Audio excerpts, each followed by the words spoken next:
Welcome to the South Shore Real Estate Podcast, where we unlock the doors to innovative real estate strategies, exclusive market insights, and expert advice tailored for today's savvy real estate agent. Evolving landscape of South Shore and Cape Cod real estate.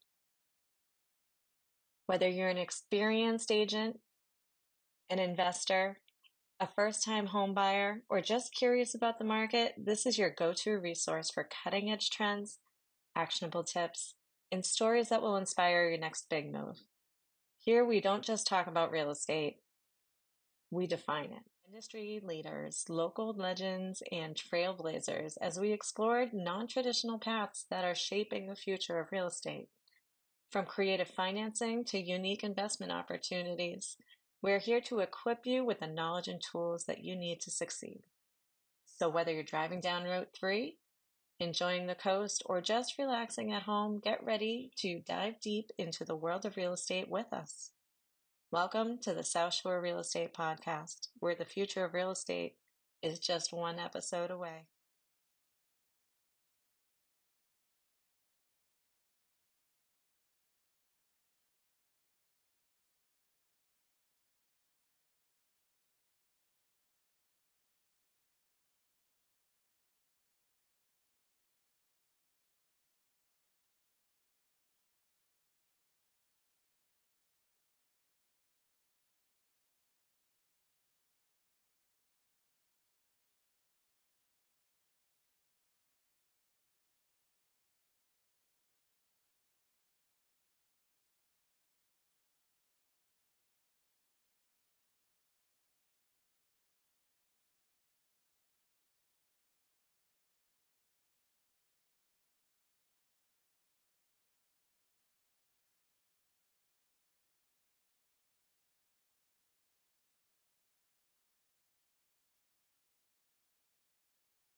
Hello, everyone, and welcome to the South Shore Real Estate Podcast. My name is Carla Nee, and I am here today with Zachary Beach from Wicked Smart Real Estate. Welcome, Zachary. Can you, oh my gosh, there's a fly. Just let me try to get it. I can edit all this Oh, out. this is good. This is good. To get that fly. Please don't edit this out. We're watching Carla try to swat a fly right now. So Zach, tell us a little bit about yourself and your business. Yeah, for sure. Yeah, I'm Zachary Beach. Was a bartender and personal trainer roughly, 21 to 24 years old, and then joined real estate investing, 10 years ago, in this upcoming December. So if you listen to this in August 2024, we're on the cusp of my 10 years in real estate investing. And then, alongside that, we also created a real estate coaching community in which we share with people exactly how to buy and sell real estate the way we do, which when I was coming up with zero real estate experience, I was naive enough to think that creative financing was a simple way to get deals done for sure. Most people believe there's a whole nother path, right? That you got to be an agent or you got to be a wholesaler to eventually own and acquire real estate.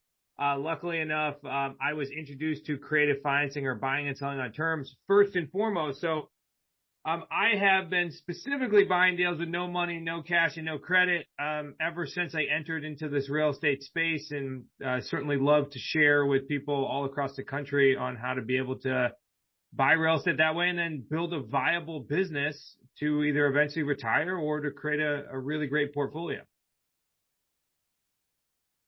That's amazing. Now, how did you get into this?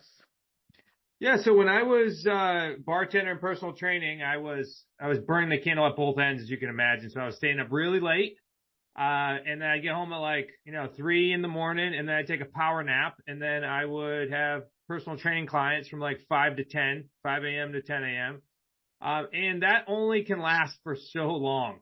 So I was getting super burnt out, and I remember it was 4 a.m. one night. I was speaking with my wife. She was also a bartender at the time, and we wanted something different out of our lives. We wanted to have kids. We wanted to get married and do all that fun stuff. And we just knew that there needed to be a better way because we were so burnt out. So I approached my father-in-law, Chris, at the time, who was in real estate up until that point for 23 years and had done everything, but he got crushed in 2008.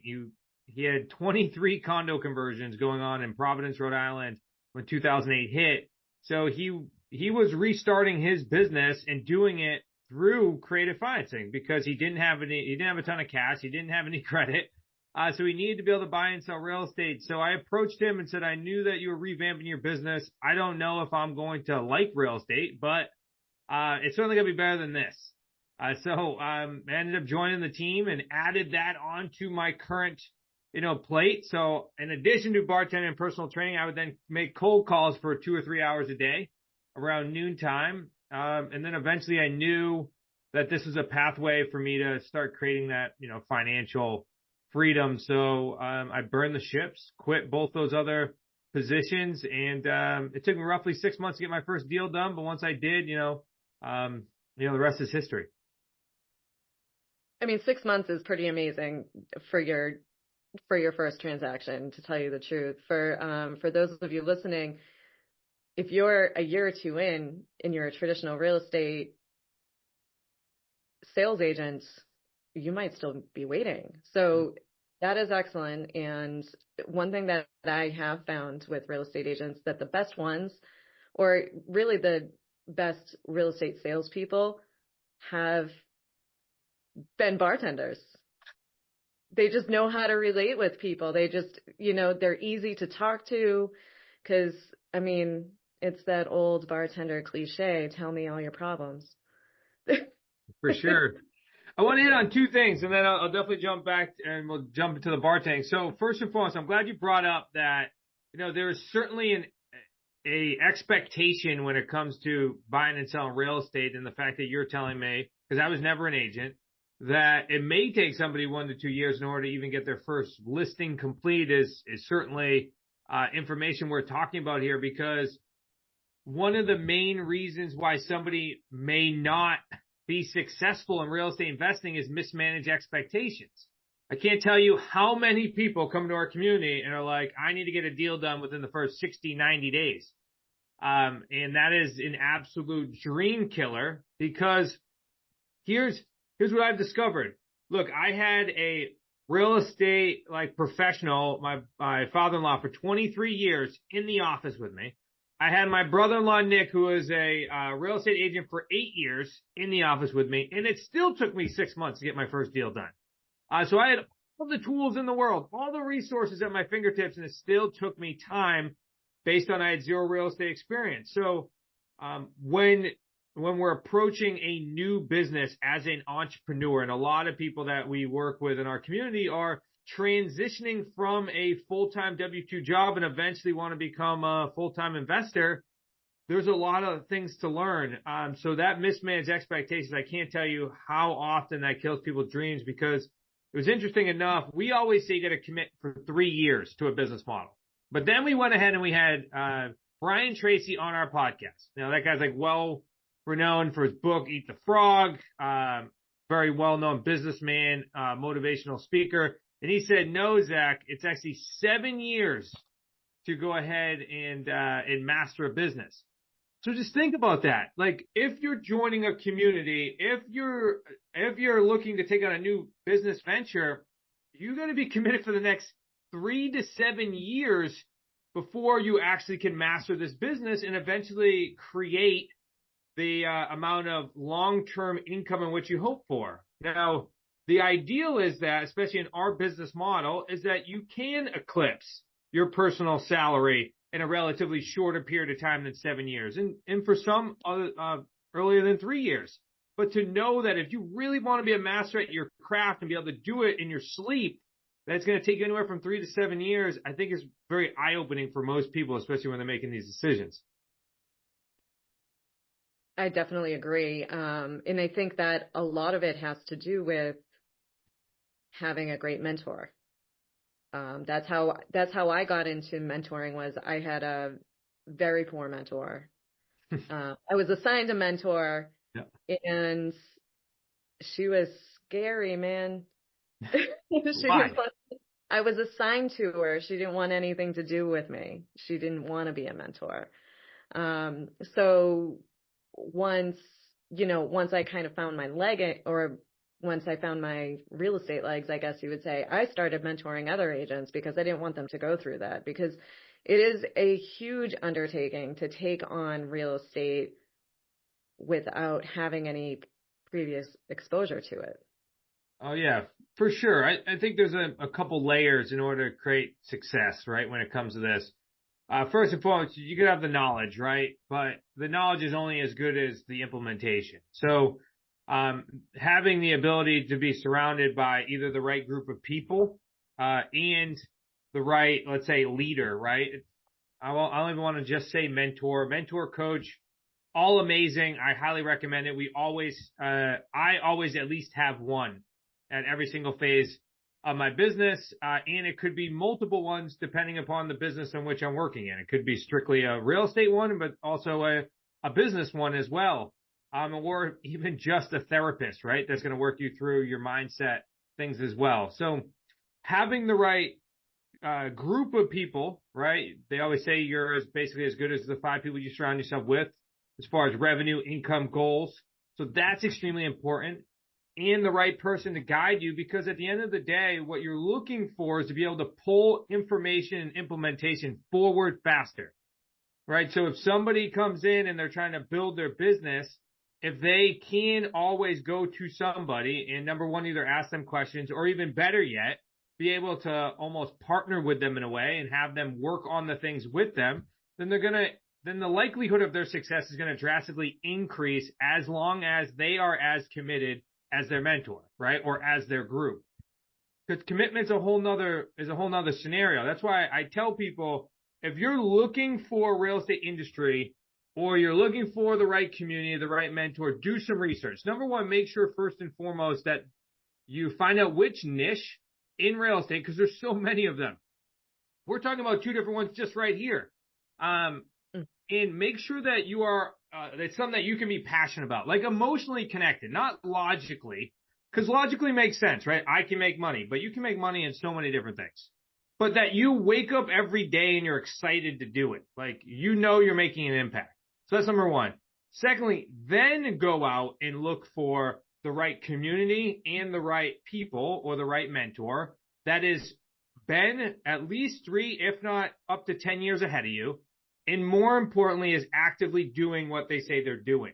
Because we can teach people things that we did 10 years ago, but if you're not actively in the trenches, then it makes a huge difference, because we both know, Carla, just in like up here in New England, right?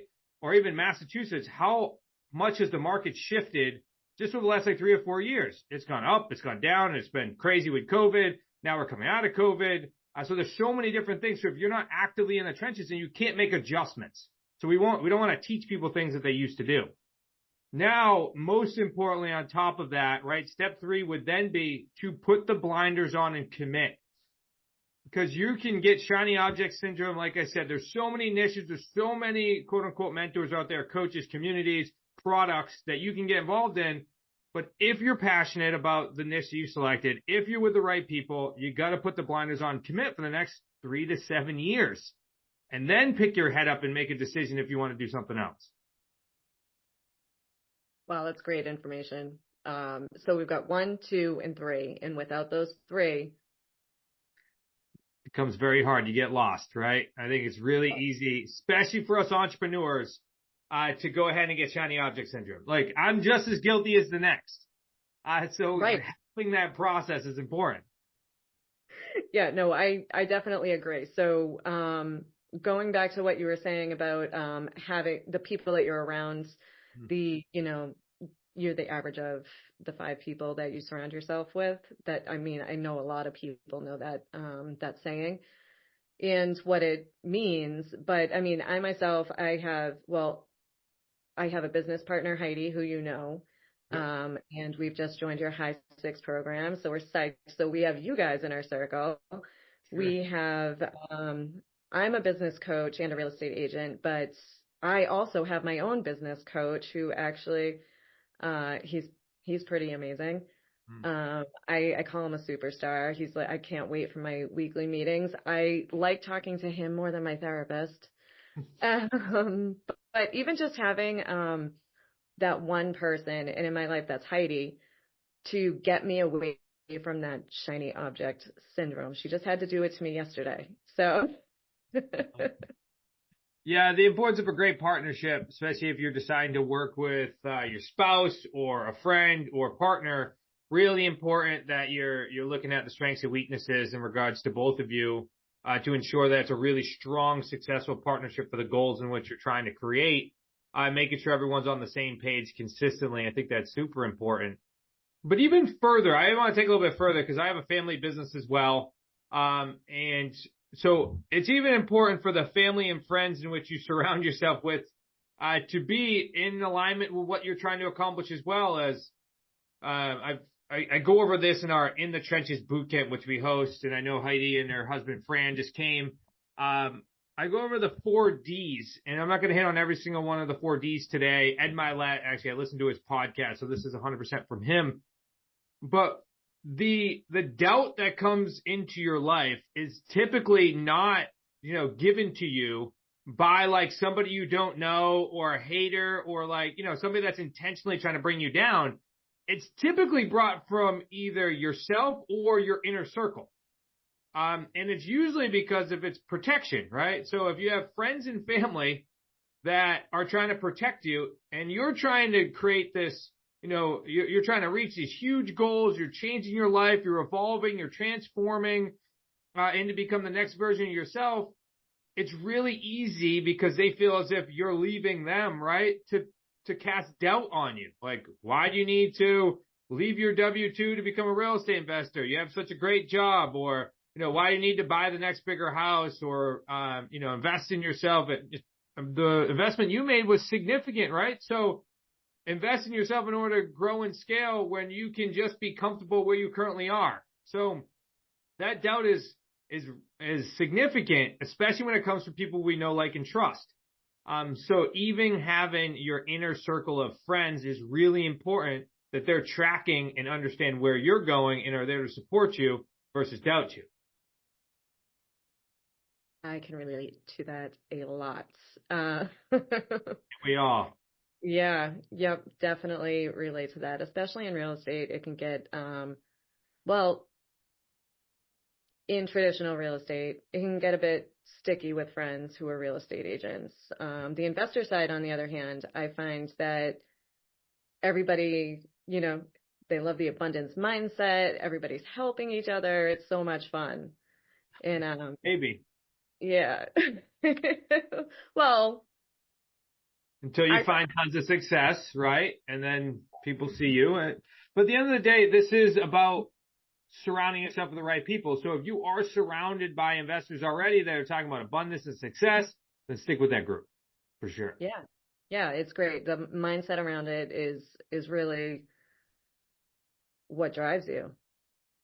Uh, So, for sure. That's why we always talk about. So our genius model here at Smart Real Estate Coach is mindset, skill set, and systems. And what ends up happening, as you know, Carla, all too well, I'm sure, and that is it's roughly 80 to 90% of all real estate investing or building a business is all mindset. So the amount of junk paradigms, and baggage that you bring to the table when you join, say, like a community like ours is going to be the difference between you getting a deal in 2 weeks or you getting a deal in 365 days. It's going to be depending on that, because we can teach you the skill set and the system so we're blue in the face. But at the end of the day, if you're not consistently improving on that development, because you're never going to reach, like, your goal is going to be dependent 100% on your mindset and your personal development. Your income is never going to succeed that. So it's always going to drop towards that. So, if that is the biggest gap, that is where the commitment of you constantly developing yourself is going to come into play and will directly correlate with the, amount of income, the amount of revenue, amount of success, amount of happiness that you have in your life. yeah, that's awesome. One thing that I did want to touch upon is, so you mentioned that your brother-in-law and your father-in-law, Chris, were both in real estate. So Chris was a broker, correct? Yeah, broker owner for 18 years. That's awesome. Now, I know that you guys sort of range from like New Hampshire down to Newport. Now, where were they practicing real estate? Yeah, great question. So yeah, as far as our personal investment business, it's typically Southern New England, right? So yeah, within, like 3 hours of originally our home base, Newport, Rhode Island, which is still the home base for our coaching community, but for our investment company, down there. And then our community is in 80 plus markets across the country. Where Chris was practicing was right here in central Massachusetts, out of the Worcester area. And it's actually where I met my wife. We went to school together, middle school and high school together. And then they eventually moved down to Rhode Island, after we graduated from high school. And then Nick practiced in Newport, Rhode Island. That's where he was based out of. Okay, so they're doing condo conversions. They're practicing real estate, licensed real estate in the state of Massachusetts, still using creative lending, or creative funding. So it is possible. You can do it. I believe that's a common misconception for agents in the state of Massachusetts. Well, let me be clear. Chris and Nick both gave up their license a long time ago. Okay. In regards to that, but that is not to deflect on that you can't do it as an agent. And we have so many agents inside our community, whether you're in Massachusetts or Southern California, that are buying and selling real estate creatively. And I honestly think if you're listening to this podcast right now, that if you are currently a licensed agent, and you might say, Zach, you have no idea what you're talking about, you've never been licensed. I train licensed agents all the time in order to buy and sell real estate. Today is the time, in order to get involved in creative financing. I actually had a gentleman, he's in our community. His dad's been an agent for 70 years outside of San Francisco. He called me the other day and said his dad told him that writing is on the wall and that he needs to get involved on the investment side in addition to being an agent right now, because they're very concerned about all the backlash from the current, court cases that are going on. Now, I'm not here to discuss that. That'll be for you guys to worry about in the agent space. But what I am telling you is that there are so many options right now for you to be an agent investor. Especially if you're already doing the hard work, right? The hard work is prospecting. The hard work is networking. Doing the real estate deals is really not the hard work. Once you have the right leads and the right prospects, now it's just about solving the problem and structuring a deal. Now, the deal just may be structured differently. It's not, I'm going to go ahead and go get a bank loan in order to buy the house. No, instead, we solve different problems. We help people either maximize their profits on their houses, and that could come in the form of tax benefits. That could come in the form of long-term owner financing where we can pay them top dollar, all the way down to people behind on payments, right? And we can catch them up in their arrears. So there's so many options. This is about adding to your current box, right? This isn't about taking away, hey, I'm a real estate agent. This is my box, right? This is how I make money. This isn't about taking away from that. This is about adding additional solutions to that box. So that way we're not dealing with expired listings, right? You don't have to have them expire. Instead, you can get real estate deals. We get referrals from agents all the time where they're like, hey, this deal's about to expire. I know you have another solution. Why don't we do this before this deal expires? So instead, now you get to be the buyer. There's 2 deals that I'm currently working on with agents right now, just to give you some examples. Now, so one of them, I have a property I'm looking at in Connecticut right now, making some offers. It is currently on the market, but there's not a lot of equity, right? So this agent doesn't have a ton of wiggle room and or timeline, because we both know that if the market's not hitting, then what we have to do is we got to lower the price in order to get into a different price bracket. Well, when there's not a lot of equity, there's not a ton of room there. So instead, I approached them and said, how about I hope you still get paid, and then I'll buy this property subject to the existing loan, which is one of the strategies we use. And that way your seller can get their equity, and then I can take over their current loan because it's a great loan, cover their loan on their behalf. That's one example. Another example right now that I'm working on is we have a property right now we're about to close on. It's right in central Massachusetts. This property's Title V failed 2 or 3 years ago. Still operating, right? The septic system is still operating. But this guy cannot afford to go out there and be able to fix this $30,000 problem. So instead, we're going to go ahead and if you were an agent, right, you'd say, hey, the only way we can go on this market is if we go ahead and get this Title V fixed, or we'll have to add it at the closing. Instead, what we're doing is we're going to buy it at a discounted price, and we're going to buy it subject to their existing loan. And then I will pass along that septic challenge to the tenant buyers who we sell to people that need time in order to qualify for loans for the end of their time frame. So they would just have maybe a 2 or 3 year span where they can fix a septic tank anytime they want before they have to go get their traditional loan. Now, that allows everybody flexibility. So I'm just giving you some examples on how, as the agent, because you're already prospecting, how to take down more deals, and that way you can create long-term wealth instead of just chasing after the next listing. Right. And in addition, you're creating value. You're taking from, you're helping them. You're actually helping people in these situations. Like you said, the septic, it's a great plan. Let me tell you something that is really top of mind right now, especially when I'm seeing through prospecting, and that is short sales. I'm not a big fan of short sales unless it's absolutely positively necessary. And being an agent, right, Carla, being an agent out there, I understand that you get paid in order to get the short sale completed. The bank wants you to, they're incentivizing you to, if that's the case, right? But a solution that you guys can provide as agents out there is providing them alternative options, such as having an investor like myself, or you be the investor, catch up that mortgage if there's enough room in there, and be able to buy that property subject to the existing loan. So that way these sellers are put in a better position long term. So I showed this chart at our recent event, and that is, look, if this person is like right in the middle here and they go to get a short sale, then they're not going to be bankable for a long period of time. Their credit's going to be destroyed. But instead, if you approach somebody like myself that will catch up the payments, I can then pay the payments on the seller's behalf, increase their credit, prove that the mortgage is being handled, and that they're going to be able to go get a bank loan at a significantly shorter period of time and be able to be a buyer again. That's a drastic change in somebody's life that we can create.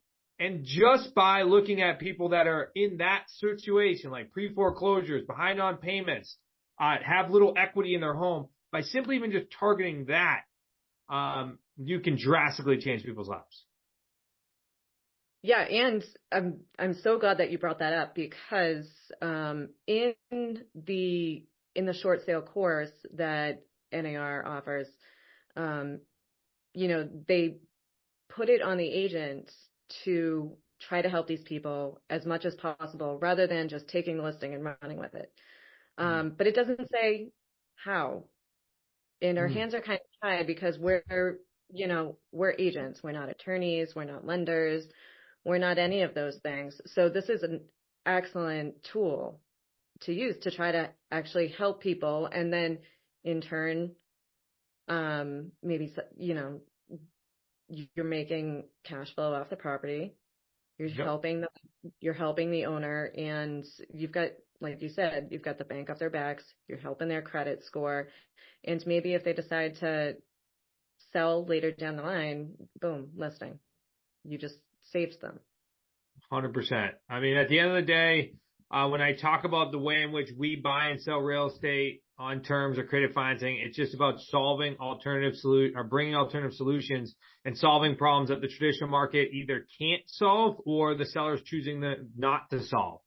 Because there's just a huge market of people in which that need help, right? This isn't just about the drastic scenario of behind on payments significantly, or seller wants to maximize their price. This is also all the little things in between: death, divorce, relocation. There are alternative options out there. And if you're the one that's actively pursuing it, right, and you have the tools to not only be an agent, but to also be an investor, then you can become a one-stop shop. You can say, look, this is what it looks like if I list your property. And this is also what it looks like if I buy your property. And then allow them morally and ethically to make the decision. Because you're still winning, right? This is about solving problems and creating solutions. This isn't about boxing people into, well, I need to buy your house, so here's how it needs to look. No, if you're an agent, you have more tools. So you can say, here's what A looks like, here's what B looks like. Let me know which one is going to be the best fit for you. And then we'll go ahead and approach it. And then also, if they choose A, like you listing it, and for some reason things don't work out, you can say, look, we have a plan B. Now let me go ahead and share with you now that we have all this new information, how we can now be that solution so you can still get to your end goal. Yeah. So I'm just so excited that you're talking about this. You're providing all this information. So it really is all about helping people and improving your business. Yeah, for sure. This is about creating 3 wins. Our business model is set up that way. Now, I'll talk about this in like acquisition and disposition, but there's also so many things in between. So you're creating a win for the seller, right? You buy the property on terms which allows you to have flexibility in your options, right? If you buy just cash or you buy with just a mortgage, there are very strict like things that you need to follow. It has to be a certain price. You have to have a certain amount of equity in the deal. You have to be able to get out of the property in a shorter period of time.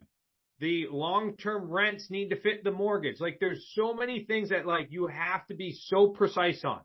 When you're buying on creative financing with terms, you can be way more flexible, which means you can provide additional solutions. And then, so that's the win for the seller. Now you create a win for the buyer. We tend to work with people that need time in order to qualify for loans. We call them tenant buyers. It's roughly 60 to 80% of the market out there cannot walk into a bank and get a loan due to their self-employed need seasoning, or they have a legitimate hiccup in their credit, or their debt to income ratio does not work for the current interest rates. right? How many people could qualify for a loan at 3%, but now can at 7%, right? So that huge group of people out there are looking for a pathway to home ownership, or still looking for the American dream or the Canadian dream, depending if you're listening to this up north. They still want that pathway.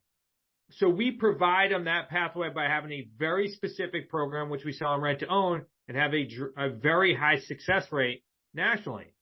So then you create the win for the buyer. And then, of course, by providing solutions that most people cannot provide, you're now able to create profits for your company, which should be drastically higher than if, like, the cookie cutter scenario where most people can go out there and wholesale or fix and flip.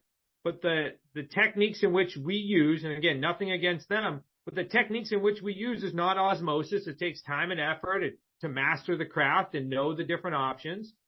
Now you should be able to create significant profits on those deals, which creates a win for your business, which I'm sure will drastically affect, your family, and then, generations to come as well. Wow. That's pretty awesome. It'll be fun. Yes. I can't wait to get started on my own journey with you guys. It's going to be a lot of work, and I know it's going to be worth it. For sure. Yeah. You'll pick your head up in about 3 years from now and, wish you did.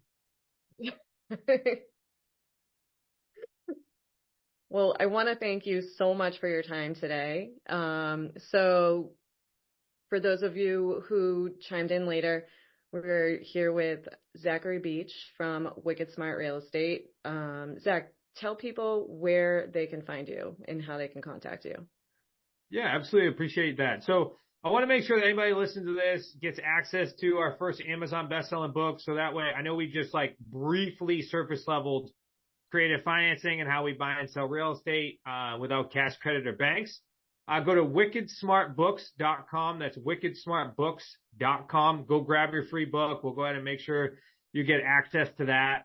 And then you can find us on all the major platforms at Smart Real Estate Coach, at Smart Real Estate Coach. You can also find me personally at Zachary Beach Official on Instagram. Awesome. And for those of you who are listening and, want to chime in on certain aspects of our conversation today, certainly do so. If you have any attorneys that want to chime in on the legal aspects of doing this with agents, I would love to hear from you as well. So thank you, Zachary, and thank you to everyone listening. Do not forget, we have the South Shore Real Estate Summit coming up in May at Stellwagen Beer in Marshfield, Massachusetts. Go to southshoreresummit.com for more information. And Zach, I think you might be there, right? Yeah, for sure. I wouldn't miss it. Awesome. Thank you, everybody, and have an awesome day.